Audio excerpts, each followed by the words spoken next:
We are live, and tonight we are talking about what's going to happen. Is the world going to end when September comes with Jobkeeper? the number one question we are getting asked as real estate agents at the moment is, and you and I pretty concur on this tonight. Yep. The number one question that we're getting asked as salespeople in the industry is, what do we reckon is going to happen in September?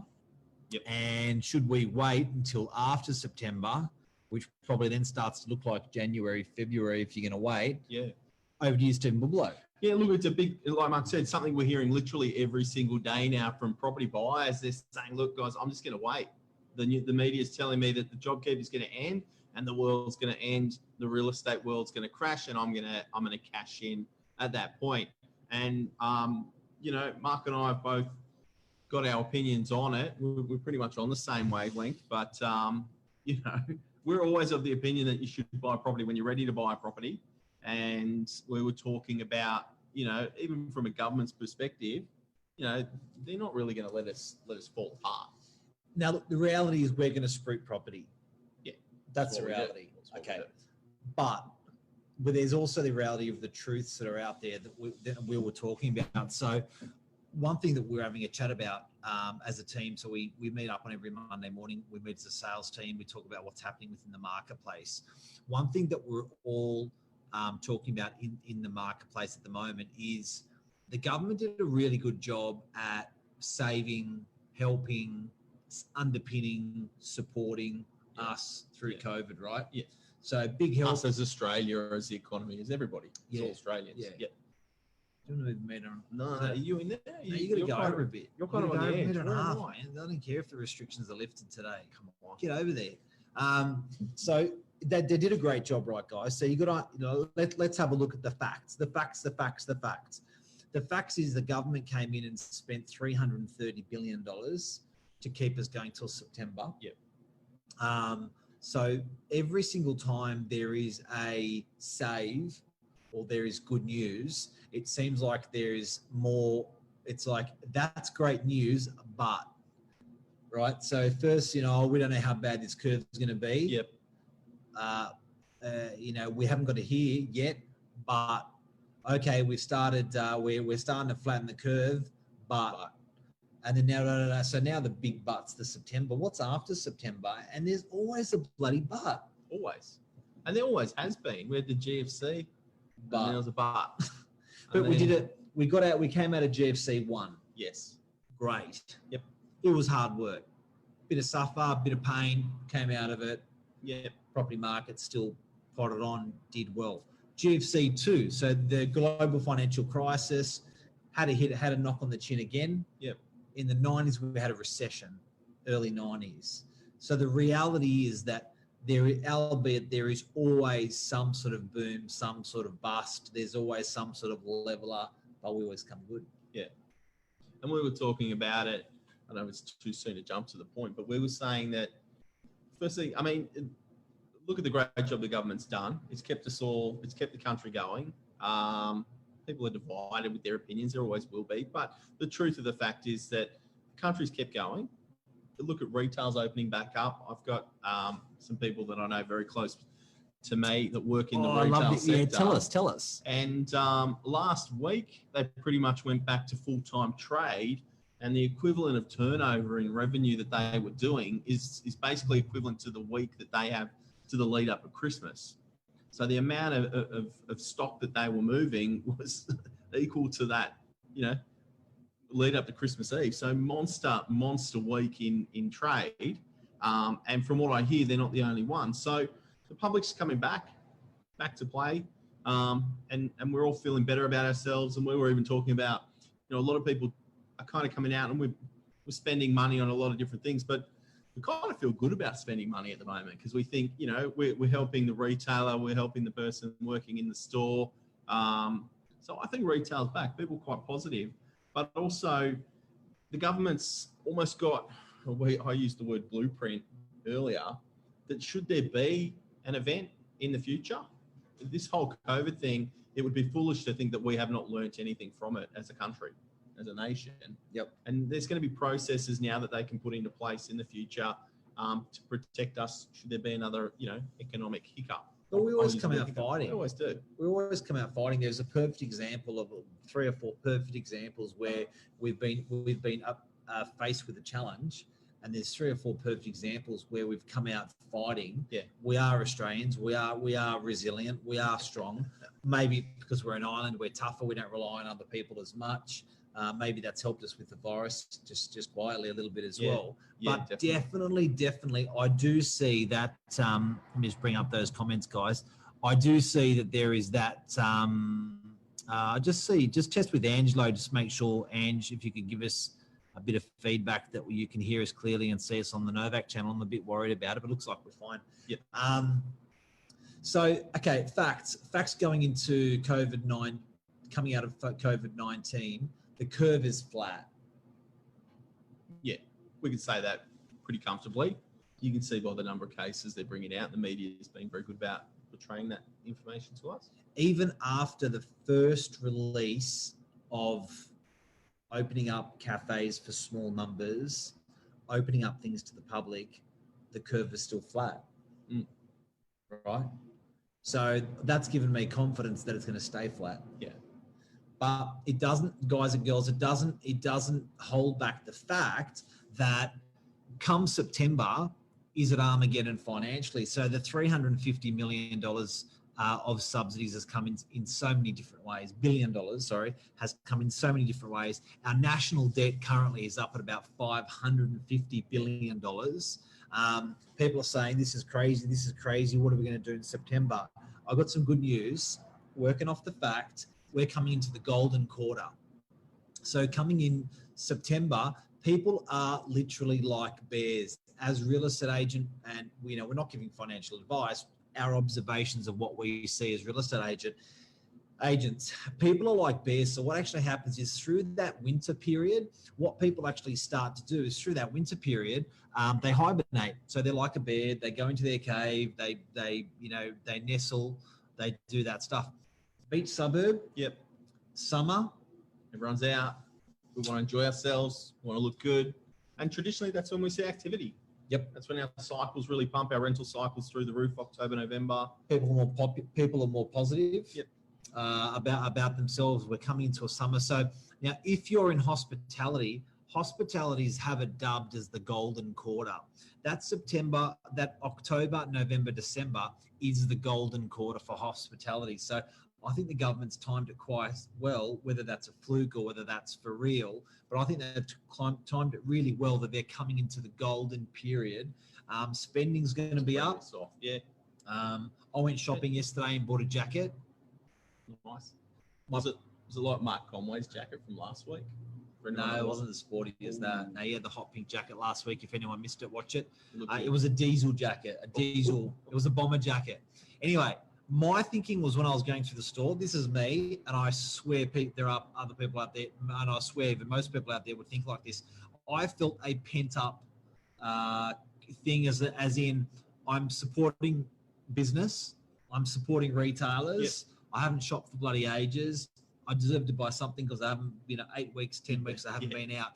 And that's your retailer that you're speaking with, as well as the retailer. We had a retailer from the Ringa Mall, Michael, who does the suit, our suit guy. They're saying it's busy in retailing. It's been interesting because he's going against the grain in retailing. I don't know, man. I reckon, guys, keep an eye out because I believe when everyone runs south, it's a good time to run north. We're definitely hearing it from buyers out there saying they're going to hold back. Yep. Now, they're holding back because they're just guessing or they're speculating. What about my 3-foot throw? We'll talk about that before. I think you best explain that. Mark's got the theory of the 3-foot throw. God, say that fast. The 3-foot throw. And basically, you're going to correct me if I get it wrong. Yeah. You use the analogy of the old man playing the ring toss game or something. Yeah, ring toss. Ring toss. Toss call ring. It ring toss ring. And he throws the ring out, and it's just 3 steps forward. And he gets to it. He gets to that day, throws it out again, another 3 steps forward. So it's not the fact that he's overthinking the whole game. He's just taking those 3 steps, getting to where he needs to be, assessing the situation, and moving forwards with another 3 steps. And that's, like we were saying, a really clever way to look at this and a clever way to move forwards. Yeah, was that pretty good? It's really good, man. What was the game called? Ring toss? I don't know. It's spot on, eh? Yeah, but it's right. And I think for a lot of people as well, particularly if you're a buyer, they're saying, look, the market, if this JobKeeper comes off in a negative manner, what makes you think as a buyer that the bank's not going to be affected and they're going to change your lending? Like, a lot of people think I'm going to be in the same position today, but the rest of the market's going to come down. But I'm not. I'm going to stay where I am. That doesn't go in line with logic either. If something comes down here, then certainly your situation's going to come down too. So, isn't it called Jobkeeper? Job seeker, keeper. My bad, keeper. So correct me if I'm wrong, but they brought it because people lost their jobs. Yeah, people were losing their jobs because everywhere was being closed down by the government. Now everywhere is being opened up by the government. Why do they need JobKeeper anymore? So I don't see why there should be a massive correction in the market with people not going back to how business was. Like, at the end of the day, I don't think people are going to consume like they used to consume, the products they used to consume, but I think people will consume. Yeah. So they're not going to go spending on, frivolously or silly, but I think they will go spending on things that are essential. Yeah. Things that are essential are food, shelter. That's about it. R&R. R&R a little bit, yeah. So, can't help but think, guys, it's going to go back to normal. I'd love to know your thoughts. Let's have a look at what we got here. Rosie Sullivan, good evening to you, Lezio. There is a lot of people in the lower side of the balance and lots of people in the higher side of the balance. It's now slowly getting back to normal. I can feel that for sure. Yeah. Mr. Angelo Gutsios, good evening. All clear. Thank you. Sue, hello. Debbie, hello. And g'day to everyone else out there as well. Great audience tonight. But I don't think also I was going to say that with this JobKeeper payment, look, it's not as if they're just going to stop it overnight and that's it and they're going to walk away from it. If the economy is in a position where it's recovering slowly, then no doubt they're going to taper this back slowly. They might bring into play another initiative just to cover us, maybe for an extra few months. But you're right. I see people coming back to work. I know not everyone's going back to work straight away and revenue's not going to turn around overnight, but I find it hard to think that by the end of the year, the majority of us will be back at work. And don't they have 90 billion up their sleeve because they made a mistake? An accounting error. Their accounting error. Yeah. They got a little bit in the kitty on a bad accounting error. Yeah. So that could possibly be good. Yeah. So future of property, the way property is going to be looking going into 2021. So we talked about some of the truths that we're seeing in the marketplace, some of the speculation. We've addressed a lot of negative stuff. So we've addressed about, people's negative connotations. What are people's positive connotations that are like things that we're working with in the moment? I think positive connotations are that I know for us, as a matter of fact, is that this whole COVID situation allowed for agents like you and I, we kind of went back to some of the basics with how we communicate with buyers, how we were showing properties. And I think buyers have really respected that as well. They're getting better communication from agents in the marketplace, but it's a great window to buy property right now. Yes, it's come back. Yes, things will improve and the market might come back a little bit more, but odds are it's going to grow, a lot quicker than it's going to come down. So I think it's a great buying window. And I know we're spruiking real estate. I'm spruiking real estate, but the way I see it is a great buying opportunity right now. The market's going to pick back up. The rental cycle, no doubt, will bounce back shortly. You're in a good position. Okay, don't buy. Don't buy. What's if you don't buy? Don't buy property. Don't buy this year. Yep. Don't buy the year after. So you just put it on ice for 12 months. Don't do anything for 12 months. So we're going to go into July next year. The reality is you're paying the same. Paying the same. Paying less. Some of the CBA, some of the banks are saying 30 to 40% less, speculating. So you might buy it for cheaper. You might buy it for cheaper. What's if it goes the other way? You pay more. Yeah. It's as easily, it can easily swing either way. And I know the media is confusing people right now. It's their job to sell column space and airtime.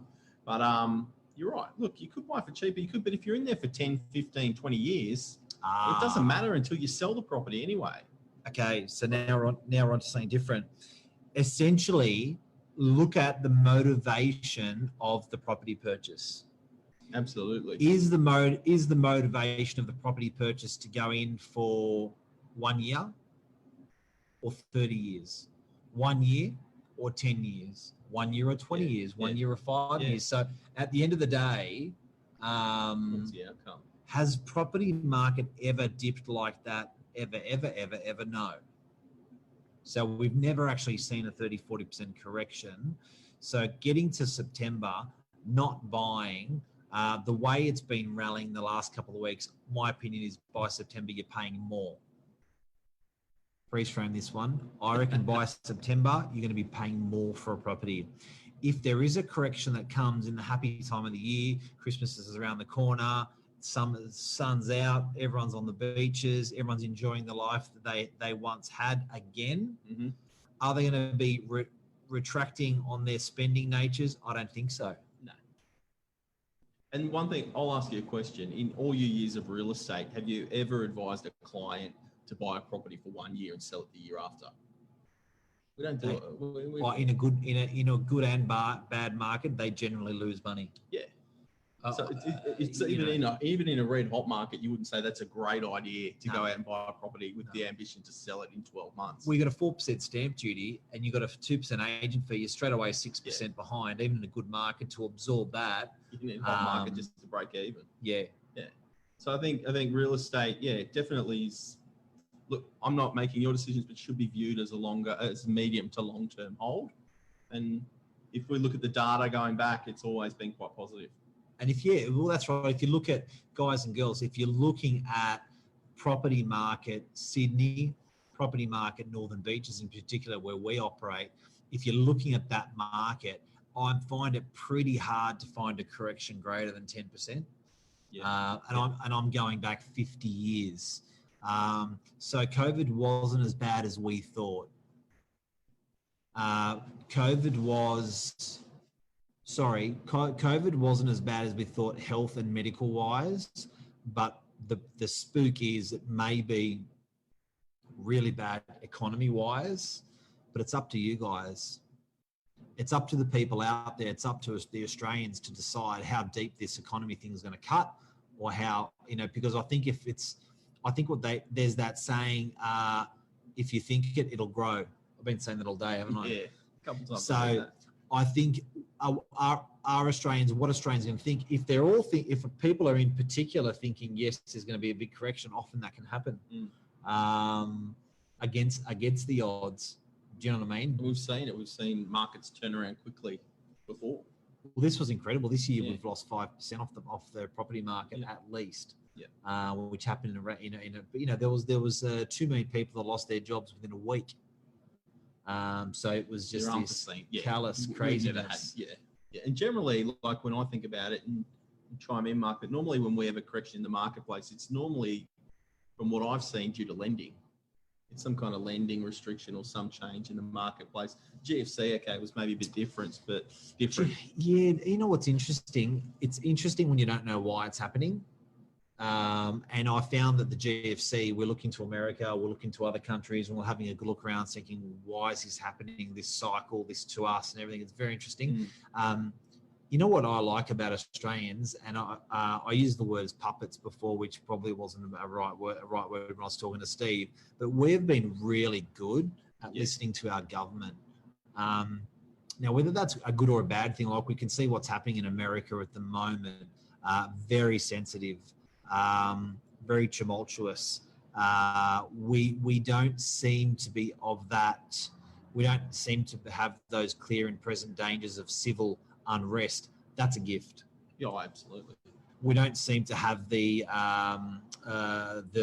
risks of the health side of things. That's what we've proven.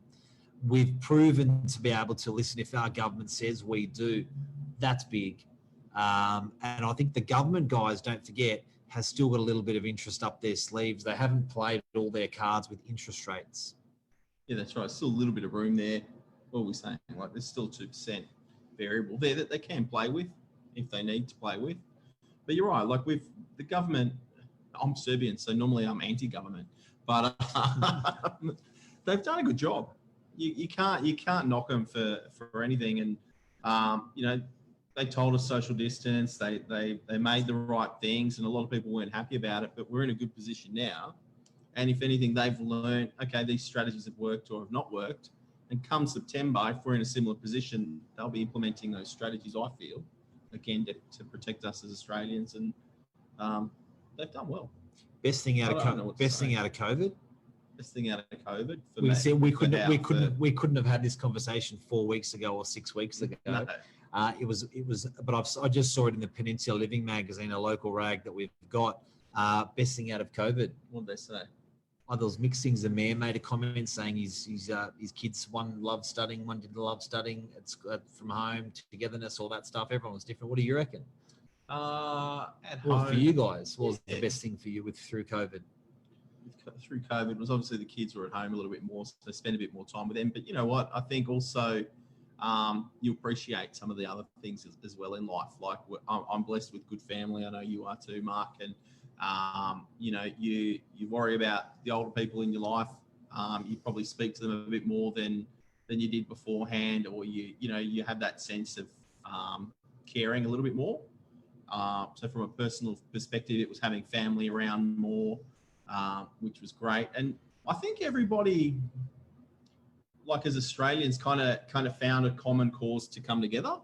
Like, everyone was pretty respectful of each other. Yeah, it kind of brought people together. I'm crying. There's tears in his eyes, guys. It's a light. I swear there's tears. There is tears. There's a bit of tears like there. No, there is. Yeah, keep going. I like it. I like the emotion. It's okay. Yeah. But yeah, like, there was some unity there and some people coming together. That's what I think I saw. And professionally, I'd kiss and hug you if I could. I know. Don't. Yeah. We're live. This is still social distancing. But professionally, I really enjoyed going back and working with buyers one-on-one and doing that kind of stuff. So I like that. That was beautiful, man. Go, now your turn. Best thing out of COVID, and the things that I reckon are going to keep people pumping, family,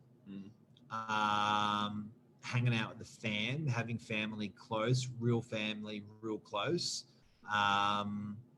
money. I think being more prudent with spending and money. Yeah, it's a good one. Job security. I think I'm very nice to people in Woolworths and Coles now. Yeah, that's true. I'm very nice to public service people, the utmost respect for people in hospitals, doctors and things like that. So doctors used to be the people that made a lot of money. I've changed my opinion of that. They are the people that are there when you need them, and they're built to help people. So there's a lot of things. I think for me, there was just so much stuff. There wasn't one thing that I didn't reevaluate through COVID-19. And I reckon going into September, I've got this brand new set of lessons that I've learned in life, that I was forced to learn in life. And I'm really excited to use those tools into 2020. And that's why I just can't help to think that it's going to be a shitty property market or a shitty economy coming out of that, because there's that pent-up demand. People who can save money have saved money, and that's probably more the majority than the minority. Feel very bad for the minority who are affected, but the majority who didn't lose jobs, I think, have been very, very prudent with their spending. Yeah. There's going to be that pent-up demand to go out and buy shit. We're keeping the money in Australia. I think that's a big thing. That's a good point. So I've got to tell you guys, when I saw Australian made for the last 20 years of my life, Australian made has 1,000 times more relevance to me in the last 8 weeks than what it had for me in the last 20 years. Yeah. Like, if I can spend it in a local coffee shop, if I can buy something that's made in Australia, I'm forging towards that. Even if it comes to travel, we're fortunate that we travel, but even now the appetite for travel internationally is so far it's gone. And for me personally, I really want to see part of Australia more so. It's my country, it's my home, and the second thing is it's keeping that money local. It's keeping that money circulated. Yeah, that's a good point too. I like that. That's a good point. Good point. But I think we're all better for it, to be honest. We're all better. We're a little bit more tolerant of each other. And it was common cause. That's what I think it was. It was a common cause that brought everyone together. And it's been tougher for some than others, but everybody's kind of doing their best to help everyone out. I'm proud of that. So wrapping that around property, and learning what those learnings that we've had wrapping around property, food shelter. So guys and girls, if you do have the ability to buy, if you need to buy an investment property, if you need to buy a home, it is irrelevant months, or it is what's relevant is years. And when we're talking years, it's 5, 10, 15 years. If you need to do it, it is a great time to do it. If the banks are going to give the money to you, take it with both hands, do it, but be sure you're not spending out of your means. Be sure you're not spending out of your means, because I know sometimes I'll get people having a hack at me for spruiking. Be sure it's within your means. There is very, very good buying. Pricing has been discounted to where it was before, particularly with commercial properties. We've seen them come off more like 10 to 15% with commercial purchases. Renting's come off as well, and I think it's a very good time to do an upgrade in the rental market at the moment. Very, very good time. Yeah, wow. Yeah, it's true. As a tenant, you mean? Or as a tenant? Yeah. I think if you're a tenant and you're blessed and fortunate enough where you can increase your house size because you need the size because you've got the kids, or you're working from home, there's that necessity for a larger home.